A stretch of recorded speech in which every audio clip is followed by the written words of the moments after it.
Welcome in everybody to ZB's Horsepower Talk. As always, I'm ZB Zach Brown, and joining with me as always is former 410 Sprint Car crew chief and mechanic, my dad, Jeff Brown. National Open is wrapped up. NASCAR is into the round of 8 in the playoffs now. A lot of stuff has shaken up. A lot of good racing has happened over the weekend. It's time to dive on in. Before we do, make sure you guys like, subscribe, share.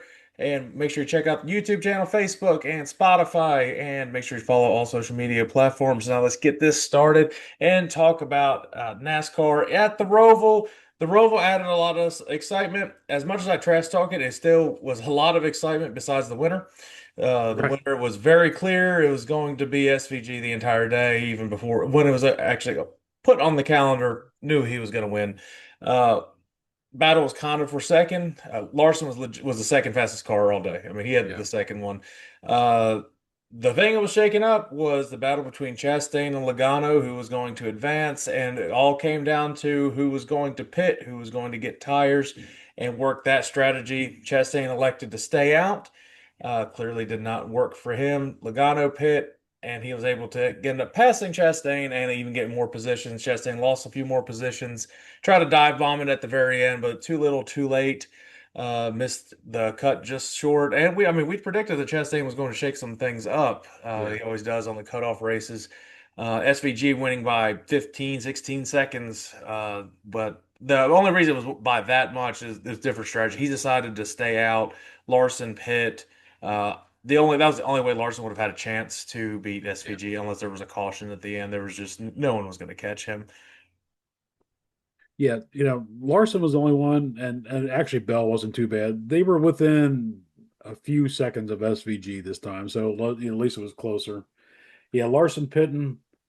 I think their only thought was if they pit and they get a late race caution, they could probably hold him off.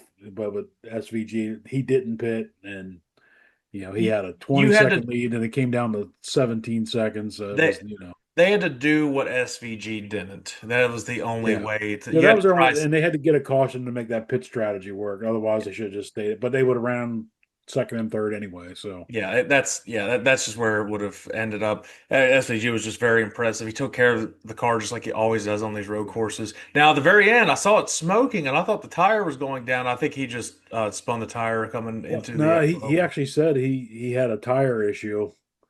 I This thought it was blowing on the at the last lap, but he was yeah, able to nurse it back, and it was. I mean, he could have just went half speed, and he would have been fine to get it back. But that would have definitely shaken some things up. Larson was already locked in as well. He was really going for that extra bonus point to go into the yeah, round of 8. Everybody is so close in the round of 8 now; they're all within like 10 yeah, points or something from the yeah. cutoff. Now's when if you have a bad race, it turns into a must win. Yep, and You the know, you, must you and a get must into a win at crash or whatever, that you have to win to get into the next round. That's the only. Well, one of them can point in, yeah, yeah. but I mean, everybody else is, yeah, and the you don't want to have a must win when you go into Talladega and then Martinsville, of course. no, the easiest thing is, I mean, actually, Vegas is probably a must win right now. You win that one, you're good. You're in. I think you almost got to treat it as a must win. Yeah, and honestly, with the 8 that remain, any of them have a shot to win at Vegas. They're just Toyota, Ford, Chevy. They've all been really solid. Yeah. Specifically, Toyotas versus Chevy on the mile and a half. More specifically, the Fords, besides Ryan Blaney, have been lackluster on the mile and a half overall. Uh, Although Josh Berry did win this race in the spring. yeah, that is true. Um, so expect a lot of expect the Penske cars to kind of see what Josh Berry did, his strategy on the spring race and how they can go about that. I mean, I think Joey Logano's won this race before, so he's no stranger to it. Blaney, even if he doesn't have a great race, he is one that actually feels really confident going to Talladega. That's one that you can actually Yeah, yeah, bet on he's having a definitely a solid favorite to race. go in there for sure. Yeah, and then Martinsville again, that's a crapshoot. I mean, it's a 500-mile race on the shortest track. You go to the biggest track and to the smallest track. So it's this round is very interesting. I like this round. I like it right before the championship race. Next year we'll get it. The championship race will be Homestead, so even more excitement added to that. Um, the we'll preview. here in a second, Las Vegas. A couple things that were newsworthy in NASCAR this week. The biggest headliner just came out today on the day we're recording this. There will be select tracks next year that NASCAR will implement the 750 horsepower package for the Cup cars. We've been saying this. We've been pleading for NASCAR to do it. We even the drivers, crews, they've wanted this.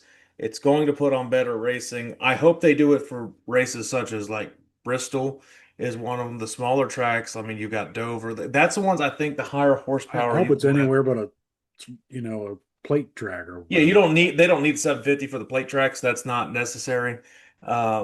But I mean, mile and a half tracks, you put it at Texas, that will make Texas even a better race. I think it's very smart that they finally listen to people for once in their dang lives. I'd like to see the 750 horsepower on North Wilkesboro. Yeah. That that could be interesting. I got a small little rant on that. I mean, why is NASCAR limiting the horsepower? If your engine is legal and you make more horsepower than everybody else, tough shit on the other people. I mean, it used to be that way. It's like, if you're legal and you can make more horsepower, good for you. Yeah, it's Just just bring it back. Yeah, I don't really don't know exactly how they're limited in these things. I mean, as far as I know, it's not a computer thing. It's like, well, it goes to 750 and that's it. I don't know how you limit it in the car. It's I I don't know, and I don't really know how you would really test for that during post-race inspections and yeah, all of without putting that. it on a chassis dyno. Yeah, and they don't. They probably won't. I mean, they're limited to what, 550 right now or 500? Yeah, I mean, something do they unless test there's certain, they're calling it 750 just for fans, but that? maybe I there's a think certain compression ratio and different things in the engine you have to. I'm thinking the 750 is just for fans purposes. There's got to be an underlying uh technical reasons for all of this, and I'd like to kind of know. So anybody knows anybody that is in the mechanics world in NASCAR, let us know what that exactly means. I mean, like 410s is 410 cubic inches. So if you have, I mean, you have up to 410 cubic inches, but your horsepower is just unlimited as much as you can make on those. Right. And that's, I mean, that's what sprint car world's always done. That's what NASCAR used to do. So if you're like, if you get but maybe that is kind of what they're talking about, and it's like it's around 750 horsepower is what they're Yeah, going to it make. could be. I don't know any way you could do it. Now, to keep that in perspective, these are 350 cubic inch engines, so you're making over 2 horsepower per cubic inch. Yeah, That's still impressive.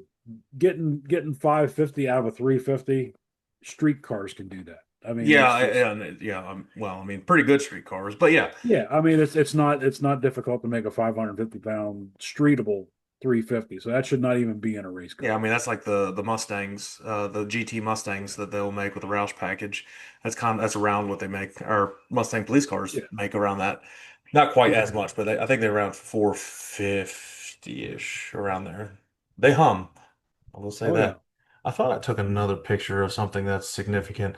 Um, Maybe not. Maybe just a loss of every. Oh no, yeah. So the playoff standings heading into this, so it really means nothing. It doesn't really matter if you have a lead right now because the lead is so insignificant. It's not going to make that much of a difference. So Denny Hamlin technically has the playoff point lead. He's a whole whopping 8 points ahead of the cutoff. Ryan Blaney's six. Larson's four plus, and so is Byron. Then Bell, Chase, Brisk, both chases and Joey are under the cut line right now. The one that's the furthest away is Joey Logano, so he'll have some work to do. He definitely cannot afford to even have a mediocre race. He needs to have top 10 finishes to have a shot. He might even be close to a must-win scenario. He's 19 points out. With all these seven other drivers, you just see them. You just see this is the time where you're going to see pretty much all of them run around the top 10, top 15 every time, barring any crashes or anything. Besides Talladega, that's why I say crashes. Because Talladega is a whole beast. It's a whole different thing. But Vegas, traditionally, that's going to be where you see the top eight. They're gonna be right around each other. And then when you get to Phoenix, somehow all four, one, two, three, four, almost every single year. It's just Usually. how it usually goes, conveniently. Um, But like last year, Joey Logano just squeaks it in.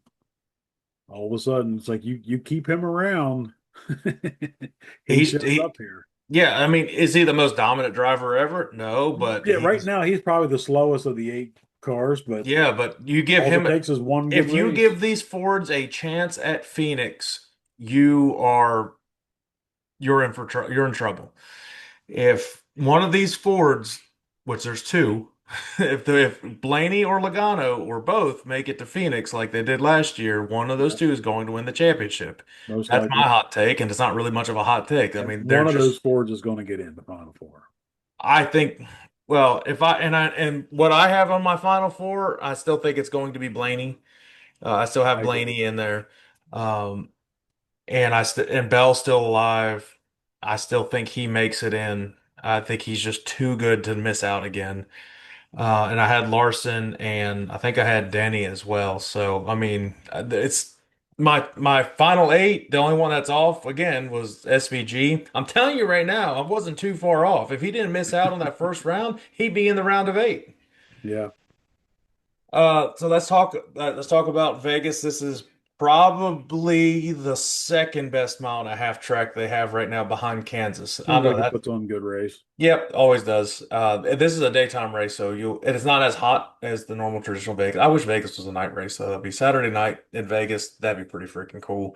Needs to be a championship race as a Saturday night race. That Vegas for a championship race would be really awesome. Yeah, that'd be pretty cool. They host all these events all the time. Vegas can supply that. They'd be fine. That would be that would be really good. Uh, the favorites are this week are definitely Denny and Larson. Like they're always the favorites on the mile and a half, no matter where, no matter what. The top eight, if you're going to do fantasy picks or something, pick some of the top eight because they're going to be in contention, like we were talking about. Yeah, And this is definitely one Larson. And Larson has been running better these last couple weeks. well, So if you're and going to yeah, get better, now's the time to do it. and that's what I was kind of, and so that's one that he was falling off in the regular season. Now they've kind of built up some momentum, showing that they have the capability, they have the speed to do well.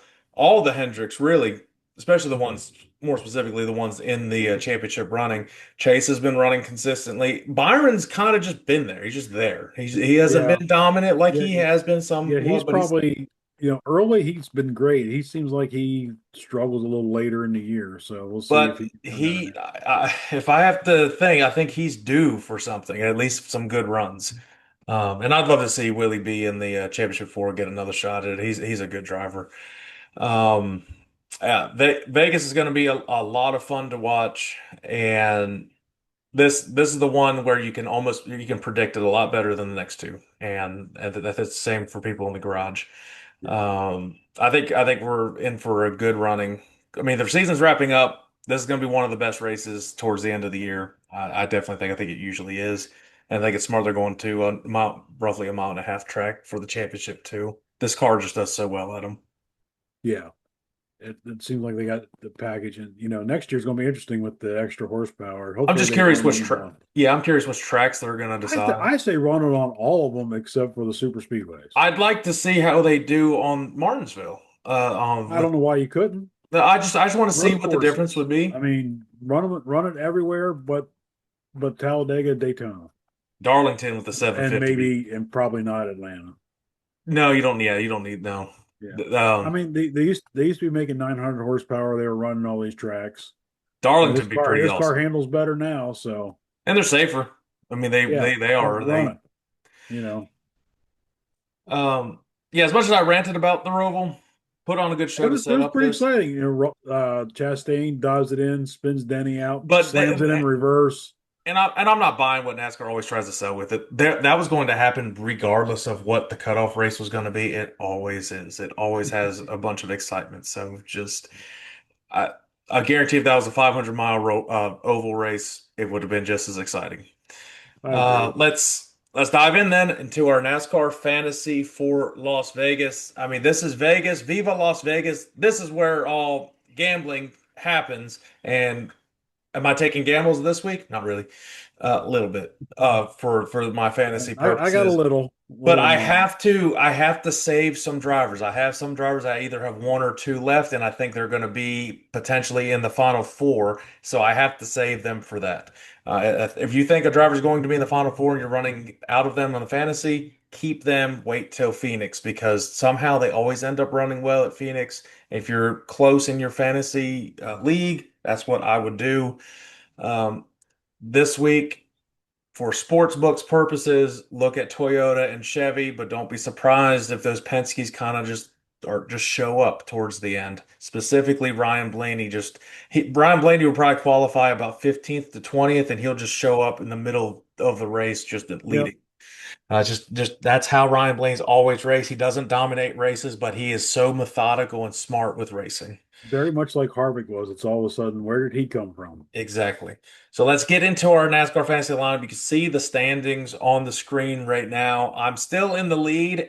All of us were so close last week, Yeah. all But I within. did manage to win. That's two in a row for me. So I No, I am think that's four in a row for you. I think you've won really, four in a I'm row. definitely screwed this week. Yeah, well, you keep saying that. You keep saying that and jinxing yourself, and then If that's you. what works, just it's my So method. Leave me alone. I'll kick it off this week. So starting lineup for Las Vegas in NASCAR. So this is where I have be smart about who I'm using and who I'm not. I only have one use left for Larson. I'm not using him this week. I can't use him this week, and I'm not gonna definitely not damn using him next week. That's not happening. Yeah. But so I've got Christopher Bell, Chase Briscoe, Bubba Wallace, William Byron, Joey Logano, and in my garage I have Chase Elliott. Notice I didn't say Ryan Blaney. I have one use left of him too. Let's wait. And the feature matchups this week, just because I have him in my lineup, it's Larson versus William Byron. Just because he's in my lineup, I'm taking a shot at this. William Byron over Larson on this one. Joey Logano versus Christopher Bell. The Toyotas are just better on mile and a half overall. Christopher Bell over Logano. Ryan Blaney versus Denny Hamlin. Denny Hamlin, once again, just he's going to have a good race on a mile and a half. Oh, I have Hamlin over Blaney. And Chase Briscoe versus Chase Elliott, the battle of the chases. I have Chase Briscoe in this one. All right. So my starters, and the same thing. Like I can't put Denny Hamlin, and I have one left on him. So my starting five, I have Kyle Larson, William Byron, Chase Briscoe, spring winner Josh Berry, Bubba Wallace. He's always good on the mile and a halves. And in my garage, I have Ryan Blaney. So my That's matchups, I have Kyle Larson over William Byron, Christopher Bell over Joey Logano, Ryan Blaney over Denny Hamlin, and Chase Briscoe over Chase Elliott. well, damn. One of this will be interesting this week. We are Yeah, I go got to mix it up now. We're running out of drivers. well, So you're within 90 points, so this is where you definitely need to go big and have take a shot at it. Hot pick William Byron, hot pick Kyle Larson. They're expecting Hendricks to do well. So if you those two are hot picks, expect Chase to do well too. They're all going to share information. Hendrick wants to have the majority of them in the final four, so don't let them fool you. They want to have three of the four in the final four. That would just be incredible. Uh, Unprecedented. There's usually two, but you never see three. It says avoid Bubba Wallace. What do I know? Those yeah, me Toyotas are either. I so got good him mile in and a too half. because Well, he raced well at Kansas. This track's going to race well he's at been it. fast all year. Yeah, and again, this is built all by AI and stuff. So this is just taking statistics. It doesn't say if he crashed or had a flat or had a speeding penalty in prior races at Las Vegas. That all takes into account that of his averages. Obviously, he's going to run well.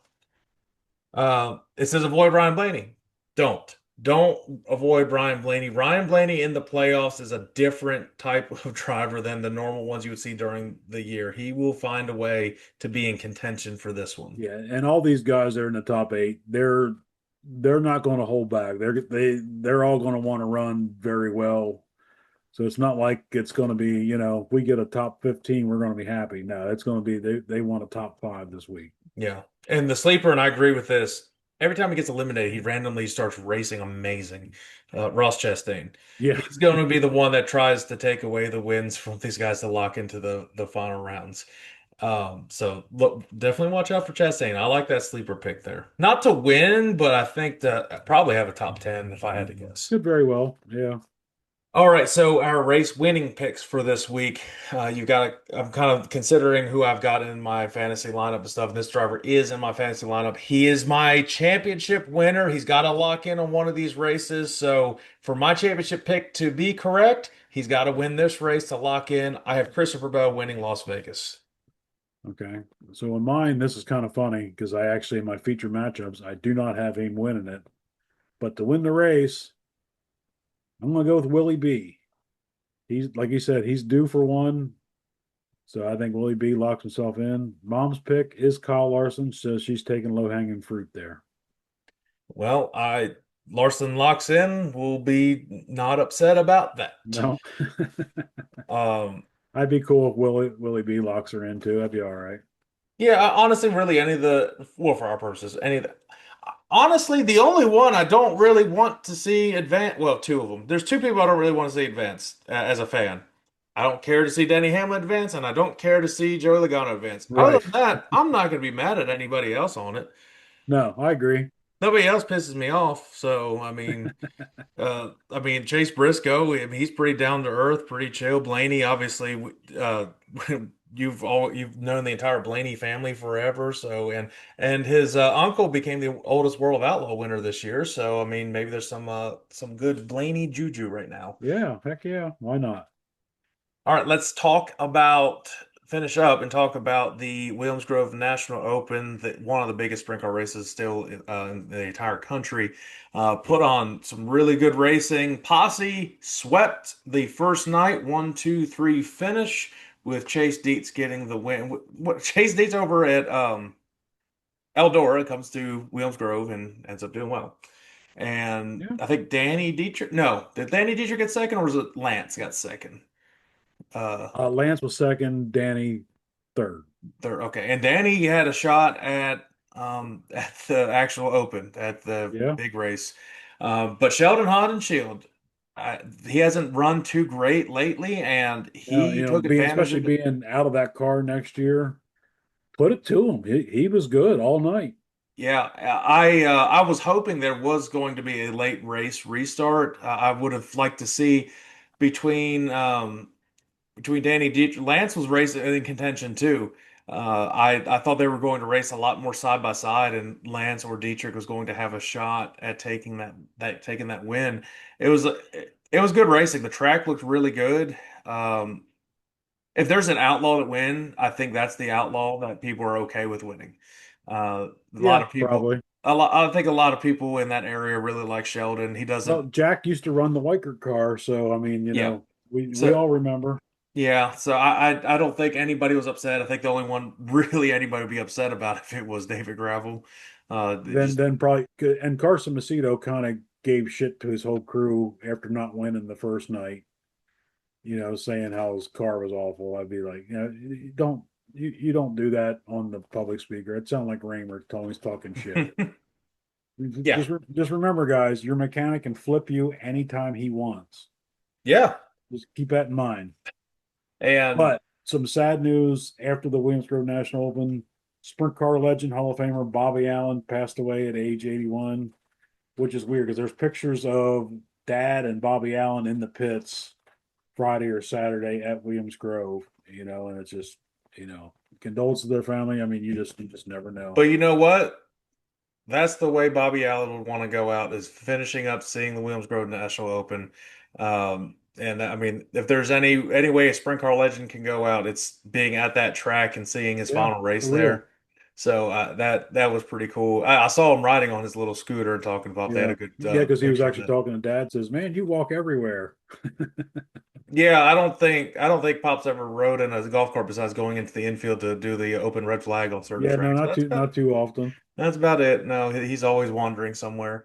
Um, but the 69K was Decent. had some bad luck the first night. They were solid the second night. Pittman, I was like, if Pittman gets up here and finishes second, I say, God damn, ain't no way. I think he got fifth, fourth. Yeah, it was just one of those things where the fast way around, like the cushion was only about maybe three quarters of the way up, And the 69K, their deal is to be good on the bottom, and they were good on the bottom, but when the cushion's just that far down, it's just the faster way is going to be around the Well, top. the first night the bottom was really hooked up. Yeah, and he, That's whatever reason, he got spun or spun out, and then wasn't well, able to really go. that's why Lance had a shot to win that sucker on Friday. He nobody runs 3 and 4 like Lance does at Williams Yeah, Grove. It's just the angle. I can't even really explain. You have to watch it. Just the way he attacks those turns is really it don't neat to seem like see. it should be able to make that corner the way it No, is. it's kind of like he's going straight into it, but somehow it sticks to the bottom, and then Yeah, it just launches off the bottom. It's really impressive, and he raced, and he does, I swear he just has a knack for 3 and 4 at certain tracks. Like same with Port Royal, yeah, he has his own line. So I mean, really hats off to he's had a really good year. He really yeah. has. Good He's for had a Lance, and very very good and year. happy birthday, Lance. It was just a few days ago, so Yep. I think that will wrap it up for today. Some action coming this week. Obviously, sprint car racing is coming to a close here in a couple weeks. The World Finals will be in a few yeah. weeks at Charlotte. Outlaws are at Lincoln Speedway, and Bobby Allen's cars are going to be running this weekend at Lincoln. They said that's what Bobby would have wanted, Yep. Oh and I yeah. agree with that. Just we're racers. You race. Well, he would be mad if they didn't go race. Oh yeah, that's what I said. I mean, we're racers. You race. I mean, that's just what we do. That's how you heal. Yeah, and hopefully, I'd love to see them get a good run. I really hope so. For the Shark Racing You cars, know, hopefully they get some that's good. that's their home track, their shops in Hanover. You know, Yep. So see you. I don't think anybody would be mad to see the 1A or the 1A, especially the 1A winning. Yeah, but Realistically, Schuhart's probably got a better shot, but who's racing the 1A right now? Ashton Torkelson. Yeah, see that's where they need to have why can't I think of his name? uh, yeah, Bobby's son. Geez. Yeah. I keep wanting to say Joey Allen, but that's not right. That's Yeah, Bobby's brother. I don't know why it's eluding me right now, but I assume he's racing this. I would love for him to at least race and Yeah, get both of them to kind of have a shot to have somebody in the family win. That'd be really cool. Is the 69K racing at Lincoln or are they I off? didn't see anything. All right. Well, that does it this week. Like I said, we're releasing this on Facebook. Now it's exclusively on Spotify and on YouTube, so make sure you guys check that out. If you can't listen, you can't watch us, you can listen to it in the car. If you go into Spotify, you can free to download if you just have it just has ads in it if you want to still listen to it. So that's easy enough, and we'll get back to it again next week. We'll actually have an off-camera segment again this because I'll be down there. We'll actually get to see the race on all weekend long and see how everything shakes up in all the racing world. So we'll see everybody next week. All right, bye everybody.